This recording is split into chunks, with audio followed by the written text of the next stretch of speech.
She was just an invisible assistant until she walked into the wrong room where millionaires made the biggest decisions. Before we continue, we ask you to support our channel by liking this video and subscribing. Your participation is essential for us to keep bringing you captivating stories like this one. The London air on that particular Wednesday morning was a familiar, damp promise of a day that would never quite commit to sunshine. A thick, grey mist clung to the city, rising from the Thames and blurring the sharp, ambitious edges of the glass and steel titans dominating Canary Wharf. Inside the mirrored tower that served as the headquarters for Sterling Thorne Global, one of Europe's most formidable investment conglomerates, the atmosphere was entirely different, a cold, filtered and sterile climate scented with the quiet hum of immense power. It was within this climate-controlled, impersonal world that Ilara Vance, at 26, moved with the practiced discretion of a ghost. As a junior administrative assistant in the sprawling, labyrinthine compliance department, she was one of the countless, anonymous cogs that ensured the colossal machine functioned without a hitch. Her presence was so quiet, her routine so predictable that most of her cubicle neighbors would scarcely notice her absence were she to vanish for an entire day. Yet, behind the unassuming facade of shyness and a posture that seemed designed for invisibility, lay a mind of astonishing acuity and analytical power. It was a talent that, due to a lack of opportunity and a platform, remained hidden like a flawless diamond tucked away in a dusty, forgotten shoebox. Ilara's life had been, from a very young age, a succession of silent battles. Born and raised in Hackney, a vibrant but gritty borough in East London, she had learned from the age of 16 how to juggle part-time jobs with her studies, to help her widowed mother manage the household and support her younger brothers. Education, every achievement, every small step forward, was the result of Herculean effort and an iron will. She possessed a natural, almost intuitive gift for seeing patterns, for identifying flaws, for connecting pieces of information that to others seemed disparate and irrelevant. She could scan a dense, 100-page prospectus and spot an ambiguous clause that seasoned solicitors had overlooked, or analyze a cost projection spreadsheet and find a single misplaced decimal point that could cascade into a multi-million-pound loss. But her introverted nature, coupled with a keen awareness of her subordinate position in the firm's rigid hierarchy, prevented her from ever speaking up. Instead, she operated from the shadows, anonymously correcting the mistakes of others. She would quietly amend reports before they reached the eyes of managers, reformatting chaotic spreadsheets into logical, coherent documents. And invariably, she would watch others receive the praise for her meticulous work. "Ilara, this cross-border transaction report is impeccable. Looks like David from Senior Analysis gave it a thorough review, didn't he? About time," a colleague once remarked with admiration. "Yes, I suppose he did. I'm just glad it's clear now," she would reply with a faint, timid smile, never once claiming the credit that was rightfully hers. Recognition, she believed, was a luxury she couldn't afford. The security of her modest, underpaid job was everything. At the apex of that glass and steel tower, in a panoramic office that offered an almost celestial view of the sprawling city and the winding Thames, reigned Julian Sterling. At 38, he was the very personification of control and inherited power. As the CEO of the company his grandfather had founded and which he had aggressively transformed into a global behemoth, Julian was a man of few words, with eyes the color of a winter sky and a pragmatic mind that processed the world in terms of risk, opportunity, and return on investment. To him, most people were resources, pieces on a grand chessboard he manipulated with masterful precision to achieve his objectives. Empathy was a variable he deemed inefficient, sentiment a dangerous distraction. His personal life was a stark reflection of his professional philosophy. He lived alone in a minimalist, brutally elegant penthouse in Knightsbridge, engaged in superficial transient relationships, and had constructed an impenetrable fortress. Around his heart ever since, years ago, he had been devastatingly betrayed by a woman in whom he had placed a rare and naive trust. He had learned in the harshest way possible that vulnerability was the shortest path to pain, and he had sworn to himself never to walk it again. Destiny, however, with its penchant for weaving ironic tapestries and challenging the certainties of the most powerful men, was about to force the disparate paths of Julian Sterling and Ilara Vance to intersect in the most abrupt and unforeseen manner. On that dreary Wednesday morning, Ilara had been summoned via a terse, impersonal email to a meeting with Human Resources, likely to discuss some bureaucratic formality regarding her unused holiday allowance or a pitifully small adjustment to her pension contributions. The HR department was located on a floor she rarely visited. As she walked through the unfamiliar, opulent corridors, feeling slightly intimidated by the atmosphere of raw power emanating from the executive suites, her mind was miles away.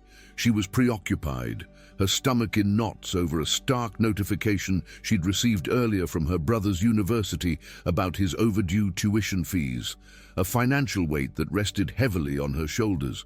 Distracted by her anxious thoughts, she made a trivial yet monumental error. Instead of turning right towards the frosted glass doors of HR, she turned left, mistook the room numbers, and pushed open the heavy, dark oak door of Boardroom 1, believing it to be her destination. The instant her feet crossed the threshold, she knew she had made a terrible mistake. This was no cramped HR office. This was the magnificent executive boardroom, and the scene unfolding within was a strategic meeting of the highest possible level, the kind of summit that dictated the company's trajectory for years to come. A tense, expectant silence hung over the long, polished mahogany table where the most powerful men of Sterling Thorn Global were seated.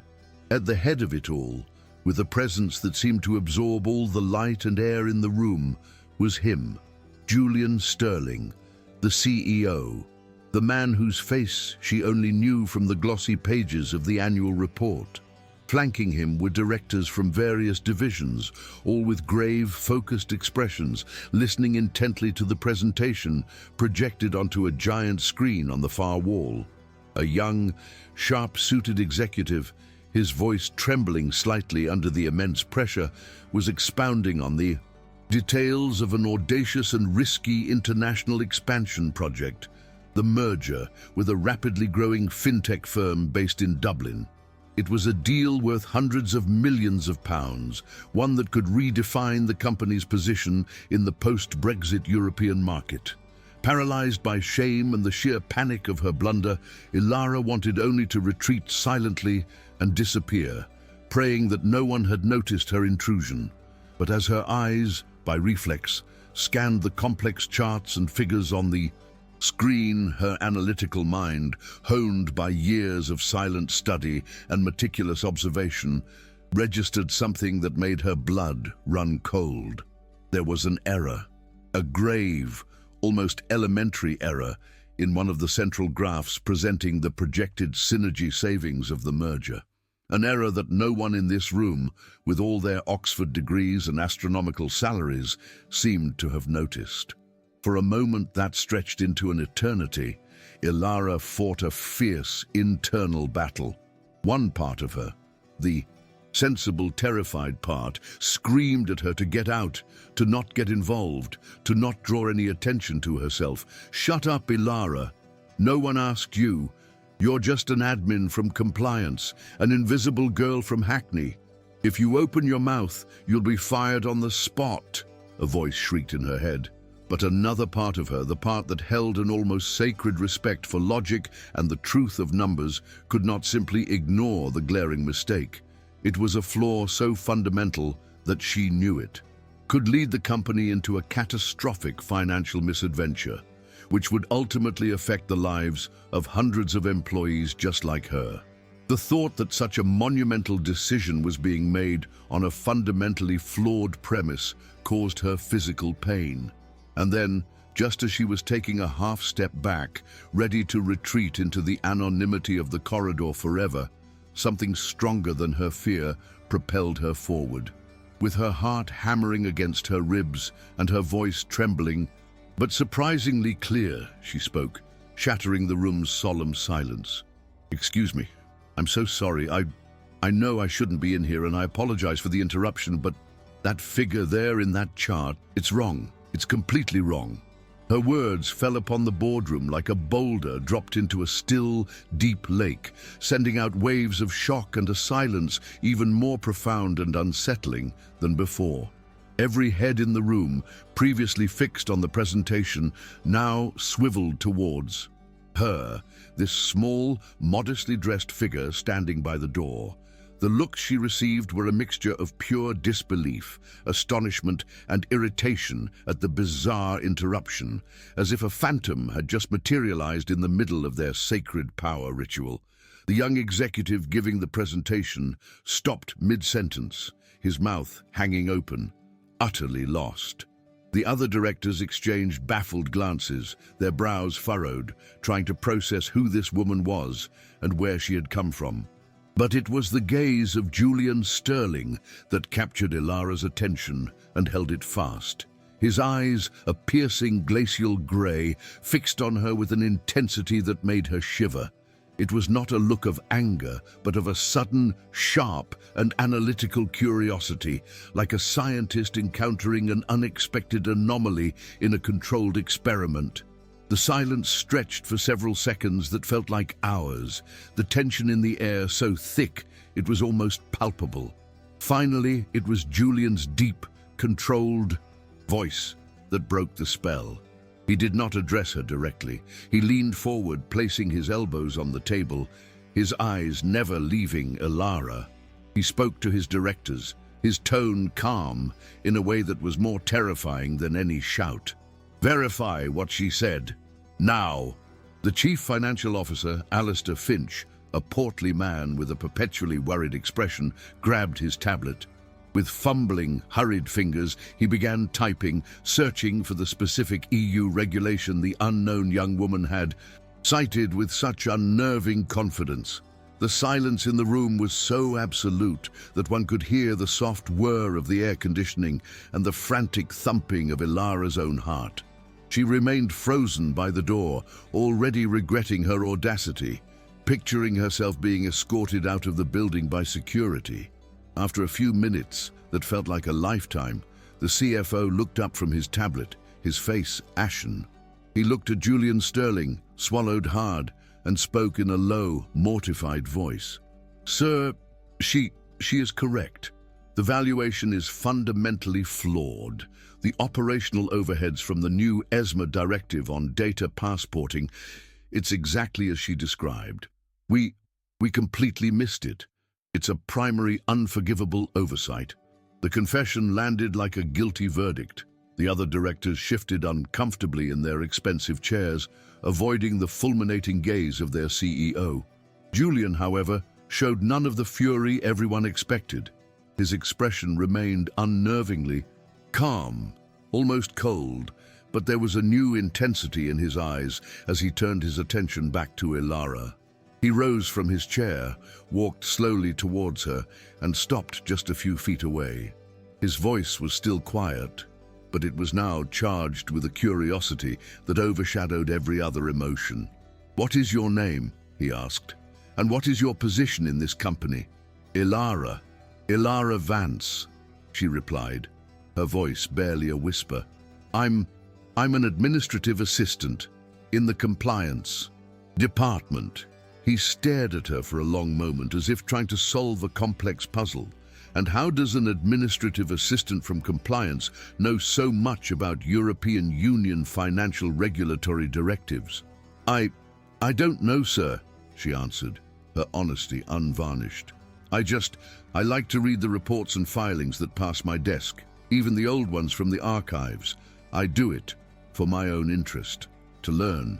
Her answer, so simple, so guileless, so devoid of any ambition or arrogance, seemed to disarm him completely. He turned back to his audience of stunned, high-powered executives and declared, with an authority that permitted no argument, "This meeting is adjourned. The entire Dublin project is suspended indefinitely. I want a complete top-to-bottom review of every single data point and projection on my desk by the end of the week. And I want every single one of you to reflect on the fact that an administrative assistant, out of sheer curiosity, just saved this company from a financial disaster that none of you, with your multi-million-pound salaries and your teams of analysts, were capable of seeing." That night, the image of Ilara Vance would not leave Julian Sterling's thoughts. In his starkly modern penthouse overlooking the glittering, indifferent lights of London, he stood before the floor-to-ceiling windows, a glass of single malt whiskey in his hand. He could not stop replaying the scene from that morning. The way she had slipped into the room, timid and out of place, the raw courage with which she had pointed out their colossal failure, her voice trembling but firm, the crystalline intelligence of her observation, and above all, the disarming honesty of her justification. "I do it for my own interest, to learn." Those words echoed in his mind, a jarring contrast to the culture of sycophancy, intrigue, and self-serving ambition that permeated his world. Ilara Vance, administrative assistant, he murmured to himself. How is it possible that someone with that level of raw talent, with such a rapier-sharp mind, has gone completely unnoticed for so long in this company? How did no one, absolutely no one, see the brilliance hidden right under their noses? The question bothered him immensely, not just as a CEO, but on a personal level he couldn't quite articulate.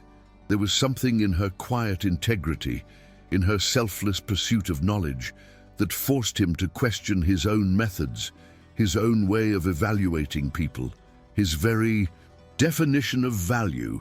He, who prided himself on his ability to spot talent and build winning teams, felt for the first time like a complete amateur, a blind man who had suddenly regained his sight only to see a reality that had always been there, but which he had been utterly incapable of perceiving.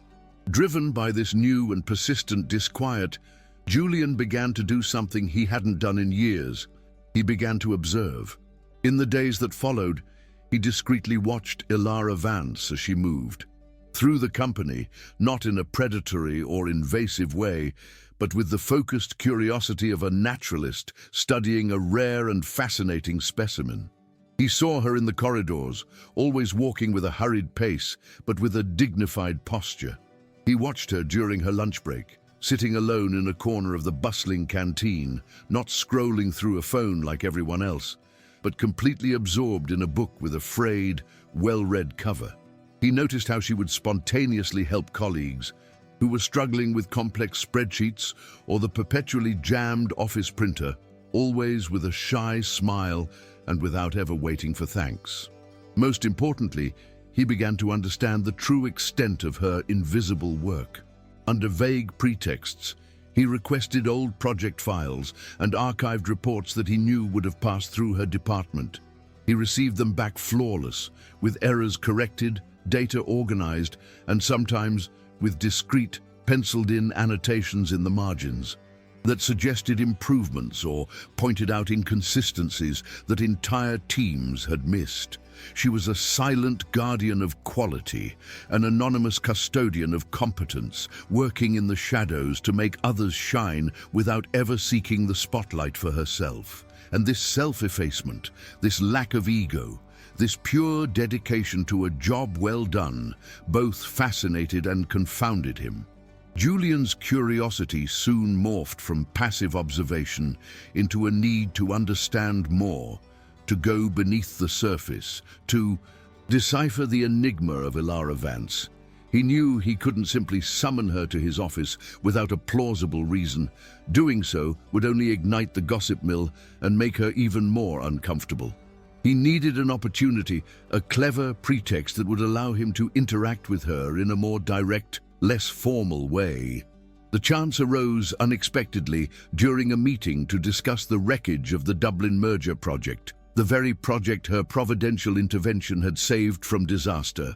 As his directors presented revised strategies, all of them now corrected in light of her warning, Julian felt something was still missing. It lacked her perspective, her sensitivity to the details that cold numbers could not reveal. And then he had his idea. At the end of that week, Ilara received an email that made her heart stop for a full second. The sender was Julian Sterling, Chief Executive Officer. The subject line was chillingly direct. Project Phoenix, follow-up. The body of the message was even more alarming in its brevity. Miss Vance, my office, Monday, 10 a.m. And no, this is not a mistake. Ilara read and reread the email a dozen times, her hands turning cold and clammy. Her first thought was that it had to be a prank, a cruel joke from a colleague. But the email address was official, the format impeccable. Raw fear flooded her senses. Had she done something else wrong? Was she finally going to be fired for her audacity in the boardroom? She spent the entire weekend in a state of paralyzing anxiety, barely able to eat or sleep, her mind conjuring the worst possible scenarios. On Monday morning, with her stomach in a tight knot and her heart pounding a frantic rhythm, Ilara made her way to the executive floor, feeling like a condemned prisoner walking to the gallows.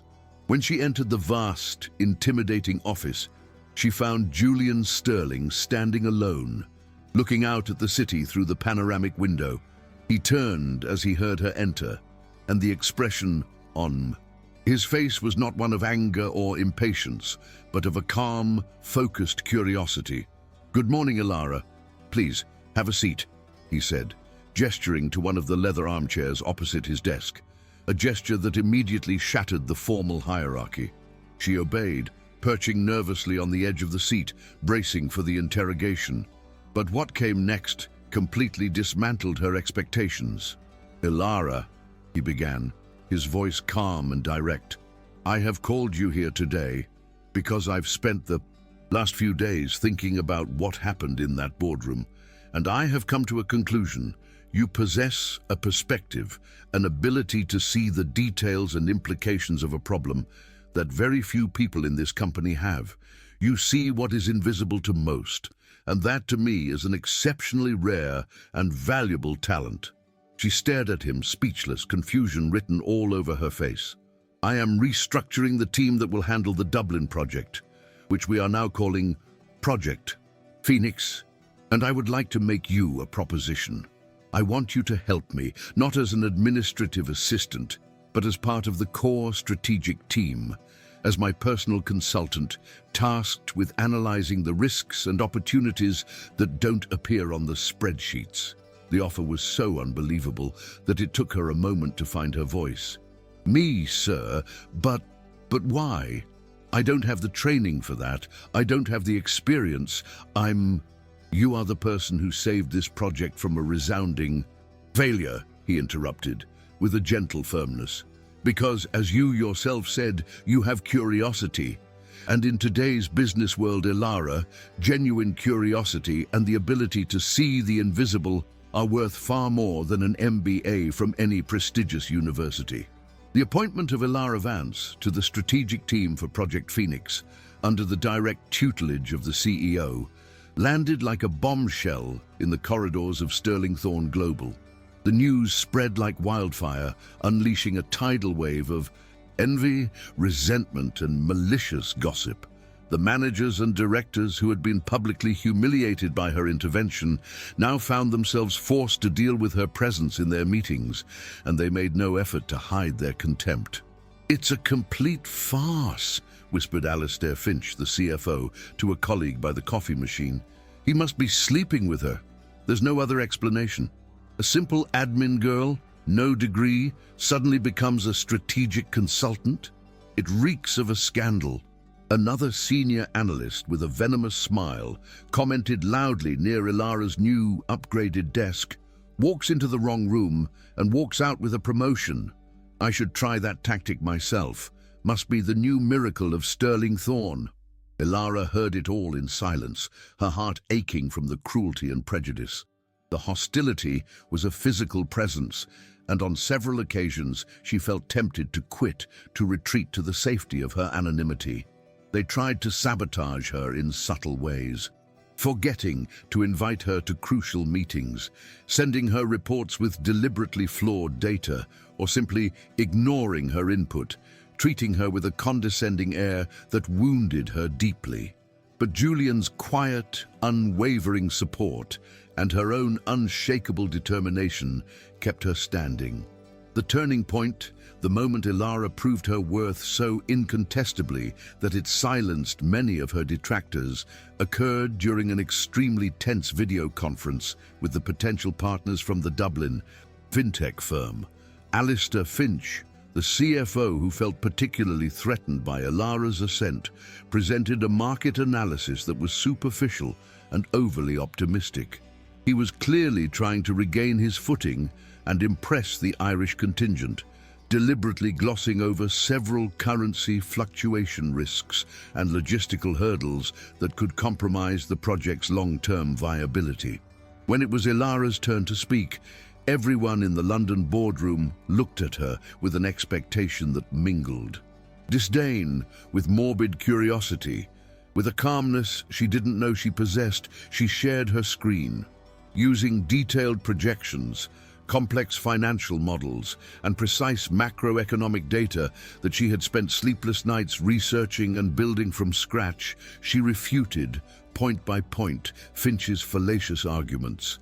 Her analysis was brilliant, logical, and irrefutable.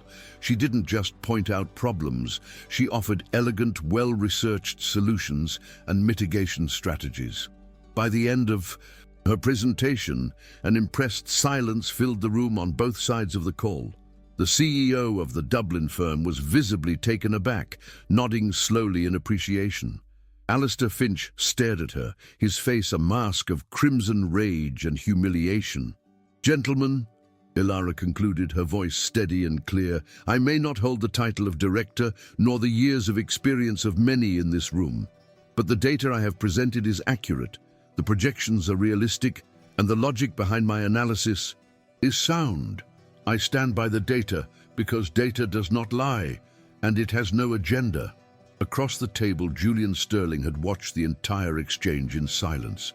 An immense admiration and a genuine pride were written plainly on his face, and for the first time in front of his entire senior team, he smiled. It was not his usual thin, controlled smile, but a broad, genuine grin of pure satisfaction. It was a smile that said, without a single word, that he had bet on the right person. The intense collaboration on Project Phoenix began to draw Julian and Ilara closer in ways that transcended the professional. The long hours, the frequent day trips to Dublin, the heated debates over strategy, and the shared moments of celebration after each small victory created an intimacy and a complicity neither of them had expected. In between meetings and spreadsheet analysis, their gazes began to linger a fraction of a second too long. Their smiles became more frequent, and their conversations, once strictly professional, began to drift into more personal territory. Julian found himself genuinely curious about her life beyond the company walls. He asked about her family, her studies, the books she read, the dreams she kept locked away.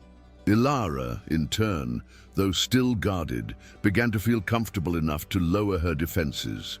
She started sharing stories of her childhood in Hackney, her mother's illness, her pride in her brother's academic pursuits, and slowly she began to ask about him, the man who was still to her a fascinating enigma. "Are you always so guarded about your personal life?" he asked her one evening over a quick coffee at Dublin Airport after a particularly successful negotiation. She met his gaze for a long moment, the steam from her cup swirling in the air between them. "It's not easy to trust, Julian," she said softly. "Life has taught me, in some rather harsh ways, that most people don't stick around. It's safer not to build up too many expectations." The melancholy in her reply touched him deeply, offering him a glimpse of the scars from a life of struggle and loss that he could barely imagine, a life so profoundly different from his own privileged existence. The invisible wall around his own heart felt, for the first time in years, like a prison of his own making. That evening in Dublin, after the successful meeting that had solidified her position and silenced her critics, a palpable energy crackled between Ilara and Julian. The adrenaline of their shared victory had morphed into something softer, more intimate. Sensing the moment, Julian made a suggestion. "Let's get out of the hotel," he said, his voice lower than usual. "There's a place I know. No suits, no spreadsheets, just good food and a pint. We have something to celebrate." Ilara hesitated, the old lines of hierarchy and propriety still etched in her mind. "Julian, I don't know if that's appropriate. A CEO and his consultant. People might talk." He looked at her, and the intensity in his gaze swept away her reservations. "Ilara, for the last several weeks, I have cared very little about what people think. Tonight, I am not your CEO, and you are not my consultant. We are just two people who pulled off something remarkable. Please, let me celebrate with my partner." The word partner hung in the air, laden with a meaning that went far beyond business. The restaurant was a cozy, traditional pub tucked away on a cobbled side street, filled with the warm chatter of locals and the scent of wood smoke. Over plates of hearty Irish stew and glasses of Guinness, the last vestiges of their professional roles dissolved completely. For the first time, they spoke openly of their pasts, their pains, their fears. He told her about the betrayal that had frozen his heart years ago, the painful lesson that had taught him to equate love with risk.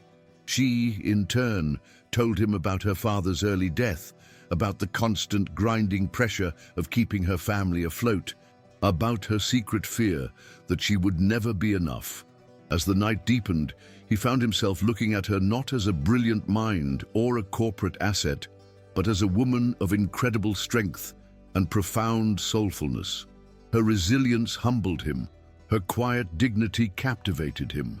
By the end of the evening, as they walked back along the River Liffey, the city lights dancing on the dark water, the attraction between them was an undeniable, powerful force, a silent promise of a future they both desired and feared in equal measure. Just as their new reality seemed to be taking root, however, the shadows of the past returned to cast a pall over everything. The news of Project Phoenix's success and the meteoric rise of a nobody at Sterling Thorne had not gone unnoticed. Alistair Finch, the disgraced CFO, consumed by a bitter and corrosive envy, had been digging. He hired a private investigator to find some dirt, any leverage he could use to discredit the woman who had humiliated him. And he found it. Anonymously, he leaked the information to a notoriously vicious financial gossip blog. The story, framed with maximum malice, exploded online. The headline was sensationalist and cruel. "Sterling's Golden Girl, the genius of Canary Wharf built on a lie, inside the forged resume of Ilara Vance." The article distorted the truth, painting Ilara as a cunning social climber who had systematically deceived the powerful CEO to claw her way to the top, alleging she had falsified a university degree to get her foot in the door. The story spread through the city of London like a virus, becoming the main topic of conversation in trading rooms and boardrooms alike. For Ilara's detractors, it was the ultimate vindication, the proof that they had been right about her all along. A crisis erupted at Sterling Thorne. The board of directors, panicked about the company's image and the integrity of its hiring practices, pressured Julian to take drastic action. "Did you know about this, Julian?" One of the oldest, most conservative board members demanded in an emergency meeting. "How did we allow someone with a fraudulent resume to reach a position of such trust and responsibility?" The pressure was immense, and for a fleeting, agonizing moment doubt pierced Julian's heart. He trusted Ilara, but the revelation of a lie, any lie, shook the very foundations of his world, echoing his past trauma. He summoned her to his office. The air between them, once filled with warmth and nascent love, was now thick with a cold, unbearable tension. "Ilara," he began, his voice hoarse, the pain of his own doubt etched on his face. "I need you to look me in the eye and tell me the truth. This story, what they're saying about your degree, is it true?" Ilara met his gaze.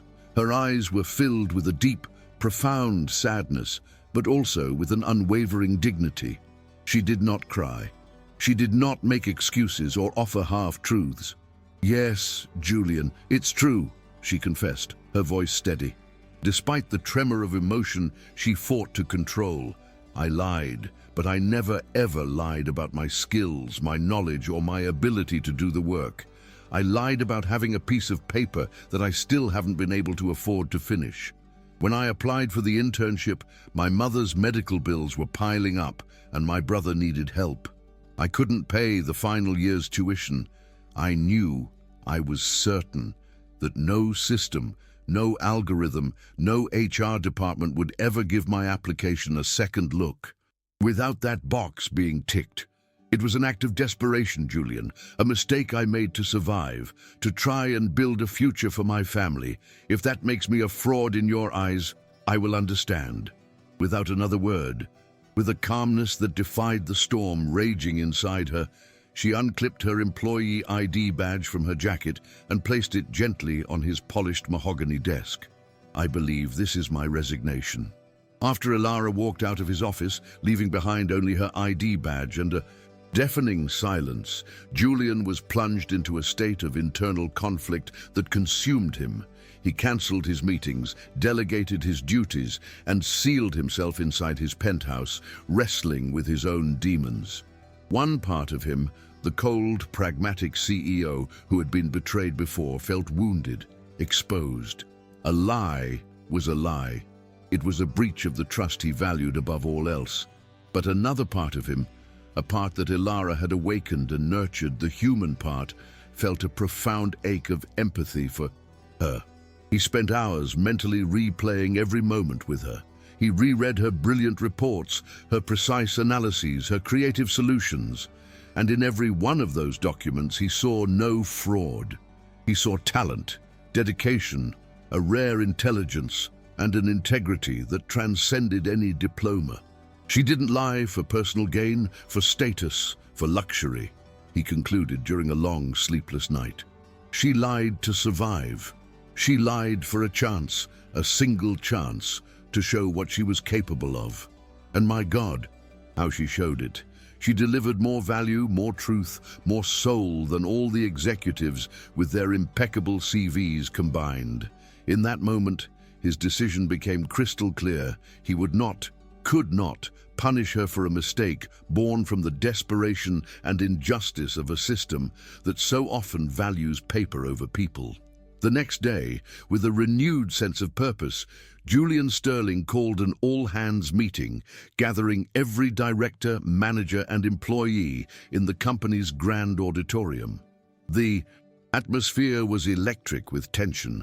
Everyone expected the public execution of the fraudulent intern. What they witnessed instead was a revolution. Julian walked onto the stage, not with the arrogance of a judge, but with the humility of a leader who had learned a priceless lesson. "Good morning," he began, his voice firm and clear.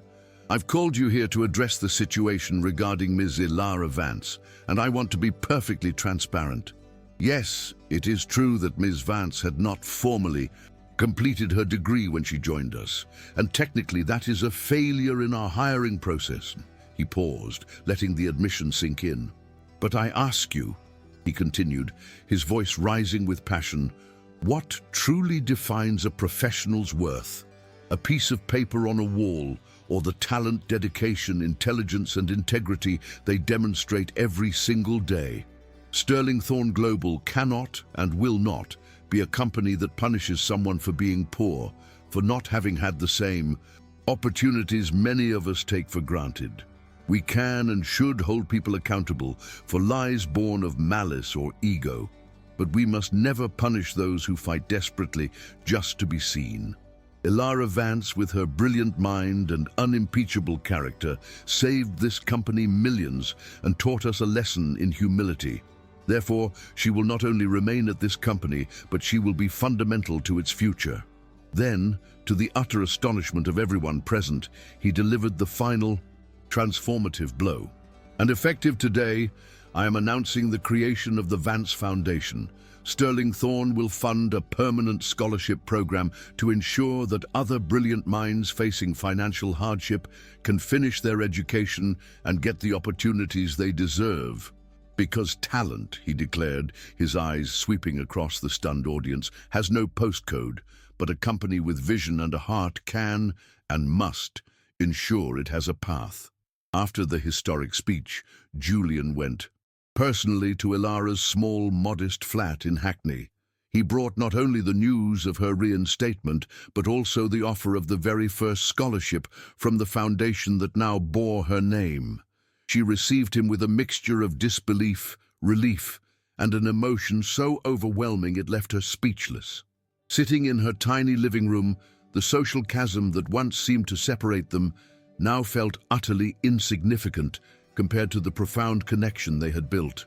"You don't have to prove anything to anyone ever again, Ilara," he said, his voice thick with a tenderness she no longer feared.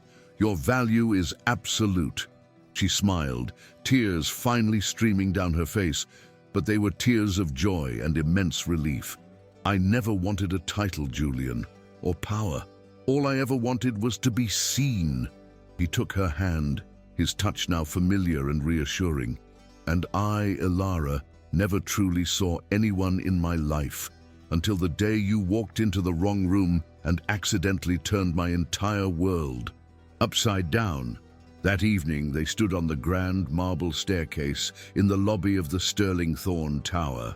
The place that once symbolized the insurmountable distance between their worlds was now the stage for their new beginning.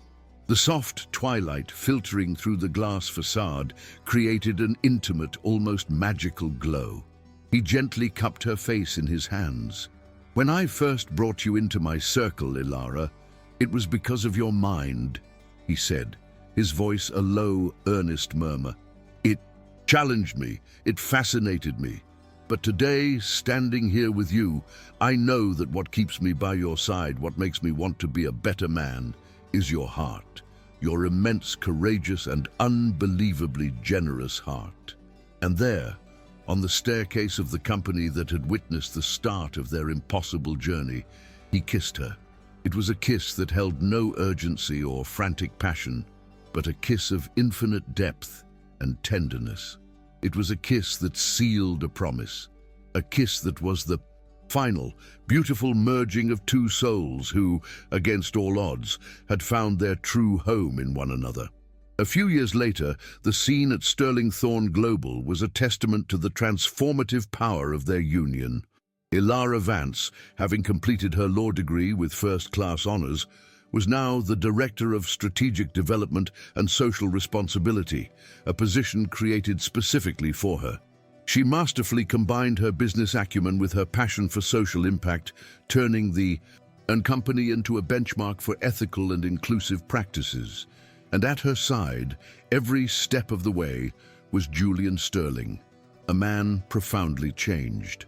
The cold, cynical CEO had been replaced by a more human, empathetic leader, a man visibly and irrevocably in love with the woman who had revolutionized his life.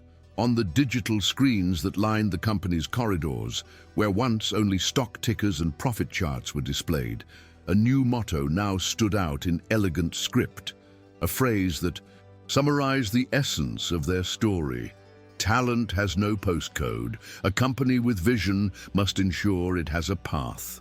One sunny afternoon, they stood hand in hand in the lush rooftop garden they had built atop the tower, an oasis of peace high above the London chaos. Julian wrapped his arms around her from behind, resting his chin on her shoulder. "You know, my love," he whispered, his voice filled with a serene and infinite gratitude.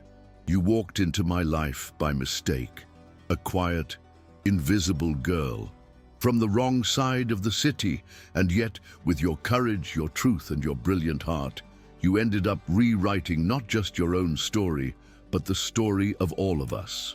Ilara smiled, closing her eyes and leaning back against his chest, feeling the profound peace and security that only true love can provide. She knew, with absolute certainty, that they would continue to write that story together, a story that proved that sometimes the most improbable encounters have the power to change everything.